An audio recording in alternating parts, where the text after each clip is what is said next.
நான் உன்னை தெரிந்து கொண்டேன், நான் உன்னை அப்பாயிண்ட் பண்ணியிருக்கிறேன். You did not choose me, நீ என்னை தெரிந்து கொள்ளல. I choose you and appointed you, நான் உன்னை தேர்ந்தெடுத்திருக்கிறேன்.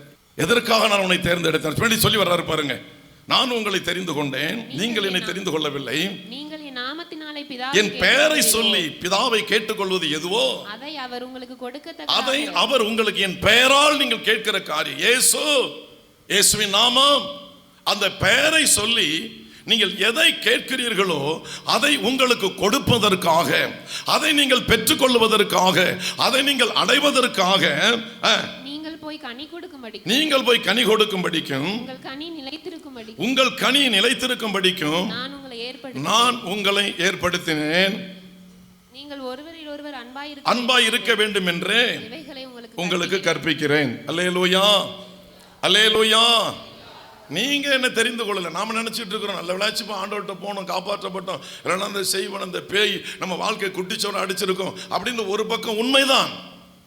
நீங்களும் நான் அவர் பக்கம் வராமல் இருந்திருந்தால் இன்றைக்கு நம்ம குடும்பத்தில் ஒரு நபர் கூட மீதம் இருந்திருக்க மாட்டோம்.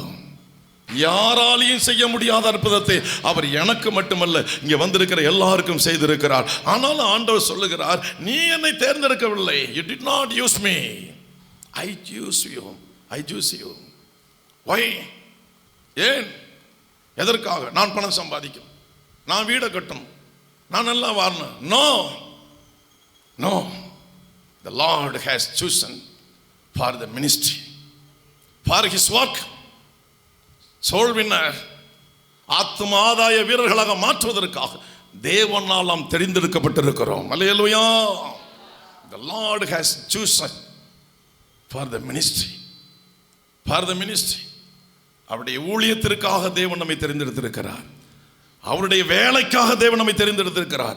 அவர் ஒரு பெரிய பொறுப்பை வைத்திருக்கிறார். ஒவ்வொரு வசனமா வாசிக்க போகிறோம். நீ கொஞ்சம் காலம் தாமதமானாலும் சரி, நீங்களும் நானும் தேவனால் தெரிந்து கொள்ளப்பட்ட நோக்கத்தை இன்றைக்கு தெல்ல தெளிவாக தெரிந்து கொள்ள போகிறோம். அல்லேலூயா. பிச்சை எடுக்க இல்லையா, கண்டல் உடைகளை கடைசி வரை உடுத்தி சாவதற்காக அல்ல, ஓல குடிசையிலே வாழ்ந்து செத்து தொலைவதற்காக அல்ல. பல மனிதனுக்கு கைகட்டி கைகட்டி கைகட்டி பல பேருக்கு நோட்டீஸ் ஒட்டி பல பேருக்கு குதிரையாக நின்று அவர்களை சமாரி செய்வதற்காக தேவன் உங்களை அழைக்கவில்லை. ஒரு உன்னத நோக்கத்தை தேவன் உங்கள் மீது வைத்திருக்கிறார். ஒரு பெரிய வட்டத்தை தேவன் வைத்திருக்கிறார். அதற்காக உங்களை தேர்ந்தெடுத்திருக்கிறார். ஆகவே தான் சொல்லுகிறார், நீங்கள் என்னை தேர்ந்தெடுக்கவில்லை, நீங்கள் என்னை தெரிந்து கொள்ளவில்லை. I choose you and appoint you. காரணம் எதற்காக? வாசிக்கலாம், வசனத்தை எடுப்போம். ஏசாயா 48 1 10 2 வசனங்களை வாசிக்கலாம். இஸ்ரவேல் என்னும் பெயர் பெற்று யூதாவின் நீரூற்றிலிருந்து சுரந்தவர்களும் கர்த்தருடைய நாமத்தின் மேல் ஆணையிட்டு. இந்த 48ஆம் அதிகாரத்துல 8 வசனங்கள் வரைக்கும் வாசிக்கும் பொழுது இஸ்ரவேல் ஜனங்கள் மீது தேவனுடைய கோபம் பொங்கி எழும்புகிறது. இந்த வசனத்தை நீ வாசி. கர்த்தருடைய நாமத்தின் மேல் ஆணையிட்டு உண்மையும் நீதியும் இல்லாமல், இஸ்ரவேலின் தேவனை அறிக்கை, கர்த்தருடைய நாமத்தின் மேல் ஆணையிட்டு உண்மையும் நீதியும் இல்லாமல் இருதயத்தை யாருக்கா விற்று போட்டுறாதீங்க சொல்றாரு பாருங்க. கர்த்தருடைய நாமத்தின் மேல் ஆணையிட்டு உண்மையும் நீதியும் இல்லாமல் இஸ்ரவேலின் தேவனை அறிக்கையிடுகிறமான யாக்கோபின் வம்சத்தாரே கேளுங்கள். தெய்வத்தை அறிக்கையிடுகிறீர்கள், தெய்வம் சிறந்தவர் உயர்ந்தவர் என்று சொல்லுகிறீர்கள், அவரால் எல்லாம் முடியும் என்று சொல்லுகிறீர்கள். ஆனால் உண்மையும் நீதியும் இல்லாமல் இஸ்ரவேலின் தேவனை அறிக்கையிடுகிறமான நீங்கள் கேளுங்கள், செவி கொடுத்து காதை திறந்து கேளுங்கள். 9வது வசனத்தை வாசிக்கலாமே. 9.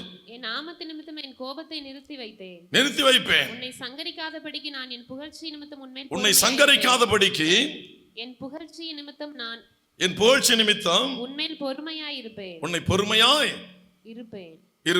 இதோ உன்னை புடமிட்டேன். அடுத்த 10வது வசனம், இதோ புடமிட்டேன், ஆனாலும் வெள்ளியை போலல்ல, உபத்திரவத்தின் குகையிலே உன்னை தெரிந்து கொண்டேன். அல்லேலூயா.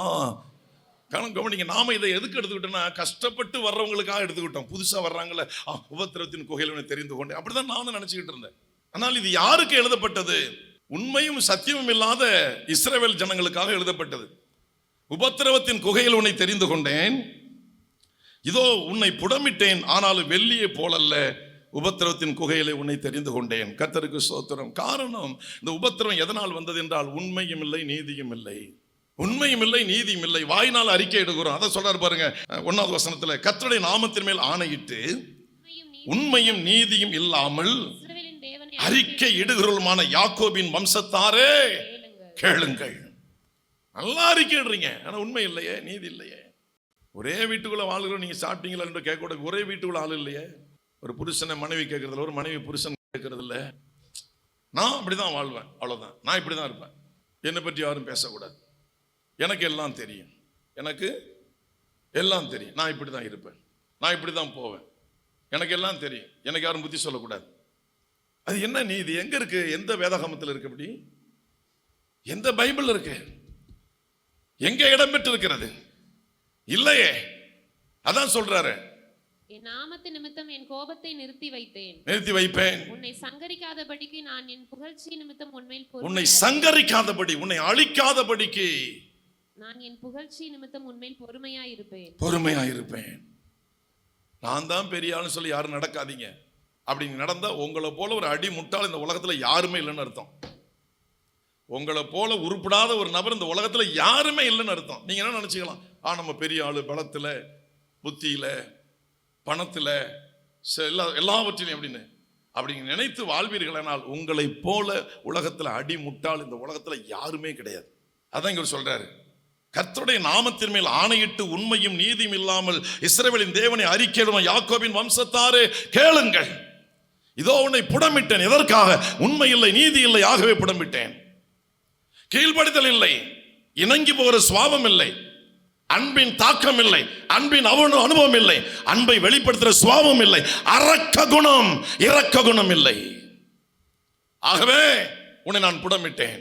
நீ நிறைய சரீரம் கெட்டு குட்டிச்சாவது காரணம் இதுதான் காரணம். சரீரம் கெட்டு போனதற்கு சகோதரனே இதுதான் காரணம், சகோதரி இதுதான் காரணம். நீங்கள் சொல்லலாம், நான் நீதிமான் இல்லை. எங்கேயோ ஒரு இடத்தில் நாம் கோட்டை விட்டு இருக்கிறோம், எங்கேயோ ஒரு இடத்தில் நாம் விலகி இருக்கிறோம். அதுதான் உண்மை. நான் புடமிட்டேன், வெள்ளிய போலல்ல, உபத்திரவத்தின் குகையில் உன்னை நான் தெரிந்து கொண்டேன். எதற்காக தெரிந்து கொண்டார்? இவ்வளவு பெரிய உபத்திரவம், இவ்வளவு பெரிய பிரச்சனைகள், இவ்வளவு பெரிய போராட்டம், இவ்வளவு பெரிய மீறுதல், நீதியும் இல்லை, உண்மையும் இல்லை. எதற்காக தேவன் தெரிந்து கொண்டார்? ஏன் தேவன் தெரிந்து கொண்டார்? என்ன காரியம் இதில் இருக்கிறது? வாசிக்கலாம். 1 நாளாகமம் 28வது அதிகாரம் 4வது வசனம். 1 நாளாகமம் 28:4 வசனத்தை நாம் இப்பொழுது வாசிக்க கேட்கலாம். இப்போதும் இஸ்ரவேல் அனைத்தின் மேலும் என்றைக்கும் ராஜாவாய் இருக்க இஸ்ரவேலின் தேவனாகிய கர்த்தர் என் தகப்பனுடைய வீட்டார் எல்லாம் என்னை தெரிந்து கொண்டார். ஒரு அல்லேலூயா சொல்லுவோம், ஒரு அல்லேலூயா சொல்லுங்க. இப்ப இங்க சொல்றாரு, தாவீது இதை சொல்லி வர்றாரு, இப்போதும் இஸ்ரவேல் அனைத்தின் மேலும் என்றைக்கும் ராஜாவா இருக்க. ஒரு அல்லேலூயா சொல்லலாமா? உங்களை என்னையும் கர்த்தர் ஏன் தெரிந்து கொண்டார் தெரியுமா? என்றைக்கும் ராஜாவா இருக்க. எத்தனை பேருக்கு சந்தோஷம்? தாவீது எதற்காக தெரிந்து கொண்டாரா? இப்போதும் இஸ்ரவேல் அனைத்தின் மேலும் என்றைக்கும் ராஜாவா இருக்க இஸ்ரவேலின் தேவனாகிய கர்த்தர் என் வீட்டார், என் தகப்பனுடைய வீட்டாரில் எல்லாம், எத்தனையோ வீடு குடும்பங்கள் அவங்க தகப்பனுடைய வீட்டுல, அத்தனை குடும்பத்திலையும் அத்தனை வீட்டாரில் எல்லாம் என்னை தெரிந்து கொண்டார். அல்லேலூயா. நீங்க சொல்றீங்க, எங்க அண்ணன் வரல, எங்க தம்பி வரல, எங்க சித்தப்பா வரல, பெரியப்பா வரல, எங்க சின்னம்மா வீடு வரல, பெரியம்மா வீடு வரல, நாங்க பெண்ணு கொடுத்த வீடு வரல, பெண்ணு எடுத்த வீடு வரல, நான் இவ்வளோ சொல்லி பார்க்க கேட்க மாட்டேங்கிறாங்க. நல்லா கவனிங்க, உங்களை ராஜாவா இருக்கும்படி கர்த்தர் தெரிந்து கொண்டார். உங்களை ராஜாவா இருக்கும்படி கர்த்தர் தெரிந்து கொண்டார். உங்களை ராஜாவா இருக்கும்படி கர்த்தர் தெரிந்து கொண்டார். என்றைக்கும் என்றைக்கும் என்றைக்கும் என்றைக்கும் உங்க குடும்பத்தில் எல்லாம் இருந்தவர்களில் உங்கள் குடும்பத்தை ராஜாவா இருக்க தேவன் தெரிந்து கொண்டார். விசுவாசிக்கிறீங்களா? விசுவாசம் நல்ல அல்லேலூயா சொல்லுங்க. இது எனக்காக தான் கர்த்தர் நீங்க சொல்றாரு. அல்லேலூயா. அப்ப நீங்க யாரு? இப்ப பிச்சைக்காரனா ராஜாவா? நேத்து இருந்தார், இன்னைக்கு இல்ல. இன்னைக்கு இருக்காரு, நாளைக்கு இருக்க மாட்டேன் இல்ல. நீங்க உயிரோடு இருக்கும் வரை உங்க பகுதியில் நீங்க தான் ராஜா. அல்லேலூயா. நீங்க ஜீவன் இருக்கும் வரை உங்க பகுதியில் நீங்க தான் ராஜா. பாக்கியெல்லாம் உங்களுக்கு கீழே தான். நீங்க தான் மேல, பாக்கியெல்லாம் கீழே தான். அல்லேலூயா. உங்களுக்கு மேல, உங்க உயர்வுக்கு மேல இன்னொரு ஆள் வர முடியாது. அதற்காக உங்களை கர்த்தர் தெரிந்து கொண்டாரு. இப்ப சொல்லுங்க, நீங்க பிச்சைக்காரனா ராஜாவா? ஹலோ, பிச்சைக்காரனா ராஜாவா? பிச்சைக்காரியா ராஜாத்தியா? என்ன ராஜாத்தி? அனாதையா கிடந்த எஸ்தரை 127 நாடுகளுக்கு மகாராணியாய் மாற்றின தெய்வத்தினுடைய பிள்ளைகள் அல்லவா நாம். அவங்க விசுவாசித்தார்கள், நடந்தது. நமக்குள்ள விசுவாசம் இல்லை. கர்த்தருக்கு என்றைக்கும் ராஜாவா இருக்க இஸ்ரவேலின் தேவனாகிய கர்த்தர் என் தகப்பனுடைய வீட்டாரில் எல்லாம் என்னை தெரிந்து கொண்டார். எத்தனையோ பேர் இருந்திருக்கிறாங்க. அதுல இந்த குடும்பத்தை கர்த்தர் தெரிந்து கொண்டார். இந்த குடும்பத்தை தேவன் தெரிந்து கொண்டார். அல்லேலூயா. வாசிக்கலாம் அடுத்த. அவர் யூதாவையும் யூதாவின் வம்சத்தில் என் தகப்பன் குடும்பத்தையும் தலைமையாக தெரிந்து கொண்டார். நல்லா கவனிங்க. யூதாவின் வம்சத்தில் என் தகப்பன் குடும்பத்தையும் தலைமையாக தெரிந்து கொண்டார். கர்த்தருக்கு ஸ்தோத்திரம். இது தேவனுடைய வார்த்தை. இது தலைமையா இருக்க தெரிந்து கொண்டார். சொல்லுங்க, தலைமையா இருக்க தெரிந்து கொண்டார். உங்க பகுதியில் நீங்க தான் தலைவரா இருக்கணும். நீங்க தான் தலைவரா இருக்கணும். கர்த்தருக்கு ஸ்தோத்திரம். நீங்க தான் தலைவியா இருக்கணும். உங்களை தேடி வரணும், ஆலோசனைக்கு தேடி வரணும், ஆபத்துல உங்களை தேடி வரணும், பிரச்சனையில உங்களை தேடி வரணும். நீங்க தான் தலைவராக இருக்கணும். எல்லா யூதாவையும் யூதா வம்சத்திலையும் தேவன் என்னுடைய குடும்பத்தை தலைமையாக தெரிந்து கொண்டார். ஆமென். இந்த தேவன் தெரிந்து கொண்ட நோக்கத்தை பாருங்கள். அதான் அவர் சொன்னாரு, நீங்கள் என்னை தெரிந்து கொள்ளவில்லை, நான் உங்களை தெரிந்து கொண்டேன். ஹல்லேலூயா, ஹல்லேலூயா. கர்த்தருக்கு ஸ்தோத்திரம் உண்டாவதாக. வாசிக்கலாம் தொடர்ந்து. என்னை எல்லா இஸ்ரவேலின் மேலும் ராஜாவா இருக்க என் தகப்பனுடைய குமாரருக்குள் என் தகப்பனுடைய பிள்ளைகளுக்குள் என் மேல் பிரியம் வைத்தார். ஏன் உங்க வீட்டில் நீங்க ஃபர்ஸ்ட் ரட்சிக்கப்பட்டீங்க? உங்க குடும்பத்துல ஏன் உங்களை கர்த்தர் கொண்டு வந்தார்னா, உங்க மேல கர்த்தர் பிரியம் வச்சிருக்கிறாரு. உங்களை உயர்த்த பிரியம் வைத்திருக்கிறார். உங்களை ஆசீர்வதிக்க பிரியம் வைத்திருக்கிறார். உங்களை மேன்மைப்படுத்த பிரியம் வைத்திருக்கிறார். ராஜாவாக்குவதற்கு பிரியம் வைத்திருக்கிறார். ராஜாவாக உயர்த்தி காட்டுவதற்கு பிரியம் வைத்திருக்கிறார். ஆகவே உங்களை கர்த்தர் கொண்டு வந்திருக்கிறார். இன்றைக்கு உங்கள் நிலை கீழே இருக்கலாம். இன்றைக்கு உங்கள் நிலை ஆடு மேய்க்கிற நிலை, மாடு மேய்க்கிற நிலை. தாவீதை போல வனாந்திரத்தில் கிடக்கலாம். வனாந்திரத்தில் இருக்கிறவனை வீட்டிற்கு அழைத்து வந்தார். சிங்காசனம் 40 ஆண்டு காலம் அவனுக்கு காத்திருந்தது. மரணம் வரை அவன் அரசாட்சி செய்தான். இதற்காக தான் கர்த்தர் தெரிந்து கொண்டார். இதற்காக தான் கர்த்தர் தெரிந்து கொண்டார். அடுத்ததாக 1 நாளாகமம் 28:5 வாசிக்கலாம். சொல்றாரு தாவீது, கர்த்தர் எனக்கு அநேக குமாரரை தந்தருளினார், ஆனாலும் இஸ்ரவேலை ஆளும் கர்த்தருடைய ராஜ்ய பாரத்தின் சிங்காசனத்தின் மேல் உட்காருகிறதற்கு என்னுடைய எல்லா குமாரரிலும் என் குமாரனாகிய சாலமோனை தெரிந்து கொண்டு. ஹல்லேலூயா. அவர் சொல்றாரு, the Lord has given me many sons but he has chosen my son Solomon. அநேக மகன்களையும் தந்தார், ஆனால் ஒருவனை தெரிந்து கொண்டார். ஹல்லேலூயா. ஒருவனை தெரிந்து கொண்டார். நிறைய பிள்ளைகளை கொடுத்தார். the Lord has given many sons to me, he has chosen my son Solomon. அந்த ஒரு நபர் நீங்களா இருக்க கூடாதா? உங்க குடும்பத்தில் அந்த ஒரு சகோதரி நீங்களா இருக்க கூடாதா? அந்த ஒரு நபர் நீங்களா இருக்க கூடாதா? ஏன் தாழ்வோடு நினைக்கிறீர்கள்? ஏன் தாழ்வு மனப்பான்மை நினைக்கிறீர்கள்? என்னையா தேவன் அப்படி உயர்த்த போகிறார், எனக்கா அதை தரப்போகிறார். தேவன் உங்களை செலக்ட் செய்திருக்கிறார். தேவன் உங்களை சூஸ் பண்ணி இருக்கிறார். உங்களை பிச்சைக்காரனாக வாழ்வதற்காக அல்ல, பிச்சைக்காரியாக வாழ்வதற்காக அல்ல, பலர் இழிவான சொற்களை பேசி பேசி உங்கள் வாழ்க்கை குட்டிச்சோறு அடிப்பதற்காக அல்ல, உங்களை உயர்த்துவதற்காக தேவன் அழைத்து வந்திருக்கிறார். உயர்த்துவதற்காக தேவன் அழைத்து வந்திருக்கிறார். ஹல்லேலூயா. தேவன் தெரிந்து கொண்டார். ஐயா, உங்களை யாரோ ஒரு தலைவன் அழைத்து வரவில்லை, ஒரு பிரதமர் உங்களை அழைத்து வரவில்லை, தமிழ்நாட்டை ஆளுகிற முதல்வர் உங்களை அழைத்து வரவில்லை. அவரையெல்லாம் உண்டாக்கின தெய்வம் இருக்கு. அந்த தெய்வம் தான் உங்களை தெரிந்து கொண்டிருக்கிறது. அந்த தெய்வம் தான் கரம் பிடித்து அழைத்து வந்திருக்கிறது. இந்த இடத்திற்குள்ளே கொண்டு வந்திருக்கிறது. இந்த இடத்தினுடைய தலைவர் அவர், இந்த இடத்தினுடைய அதிகாரி அவர், இந்த இடத்தின் ரட்சகர் அவர். அவர் சர்வ சிருஷ்டிகர், எல்லாவற்றையும் உண்டாக்கினவர். ஆமென். ஹல்லேலூயா. கர்த்தருக்கு ஸ்தோத்திரம் உண்டாவதாக. அடுத்து வாசிக்கலாம் 1 நாளாகமம் 28:6-10 2 வசனம் வாசிக்கலாம். அவர் என்னை நோக்கி உன் குமாரனாகிய சாலமோனே என் ஆலயத்தையும் என் பிரகாரங்களையும் கட்ட கடவன். உன் குமாரனாகிய சாலமோனே என் ஆலயத்தையும் என் பிரகாரங்களையும் கட்ட கடவன். அவனை எனக்கு குமாரனாக தெரிந்து கொண்டேன். சொல்றாரு பாருங்க. ஆண்டவர் அழைச்சி வந்தது வேலைக்காரன் அல்ல, வேலைக்காரியா இல்லை. நீங்க வீட்டில் வேலைக்காரியா இருக்கலாம், நீங்க வீட்டில் வேலைக்காரனா இருக்கலாம், ஊருக்கு வேலைக்காரனா இருக்கலாம், பல பேருக்கு வேலைக்காரனா இருக்கலாம். பலர் உங்களை வேலை வாங்கிட்டு இருக்கலாம். கொஞ்சம் பைசாவை கொடுத்துட்டு உங்களை வேலைக்காரன் ஸ்டேஜ்லேயே வச்சிருக்கலாம். கர்த்தர் சொல்றாரு பாருங்க, உன் குமாரனாகிய சாலமோனே என் ஆலயத்தையும் என் பிரகாரங்களையும் கட்ட கடவன். அவனை எனக்கு குமாரனாக தெரிந்து கொண்டேன். ஹல்லேலூயா, ஹல்லேலூயா. யாராக தெரிந்து கொண்டேன்? குமாரனாக. I have chosen him to my son. குமாரனாக, குமாரனாக தெரிந்து கொண்டேன். பிள்ளையாக, மகனாக.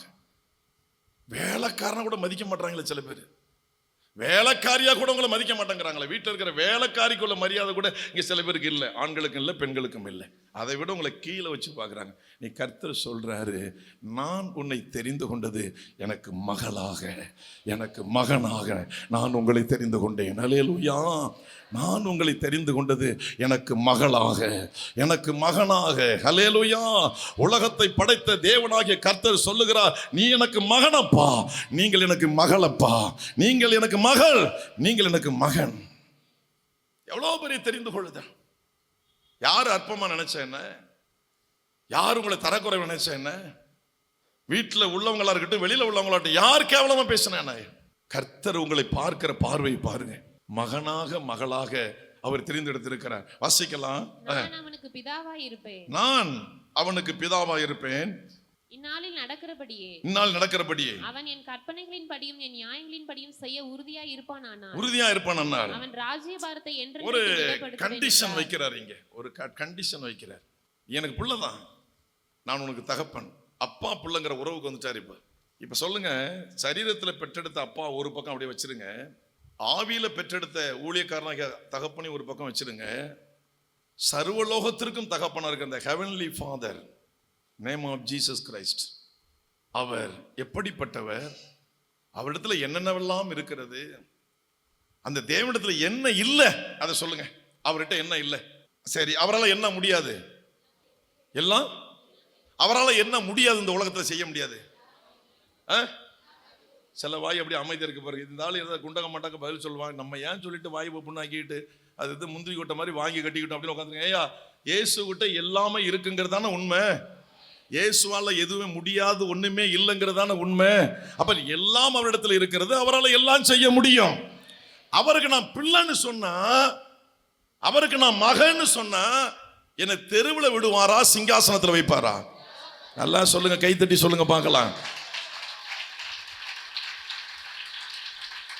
அல்லேலூயா, அல்லேலூயா. உங்க சந்தோஷம் இவ்வளவுதான். அந்த பாருங்க, முடிஞ்சிட்டு பாருங்க. பாதி அப்படியே அந்த ஸ்பீக்கருக்கு அந்த பக்கம் இந்த புகை அடிச்ச பயிர் இருக்கும்ல, புகை அடிச்ச பயிர் மண்ணெல்லாம் கொண்டு ஊத்துவாங்க. என்ன பண்ண ஊத்த, அது புகை அடிச்சது தான். அதுல இருந்து அடுத்த ஏரியாவுக்கு வேணா பரவாம இருக்கும். அல்லேலூயா. புகை அடிச்சது தான். கர்த்தருக்கு அவரால் எல்லாம் செய்ய முடியும். அவரிடத்துல எல்லாம் இருக்கிறது.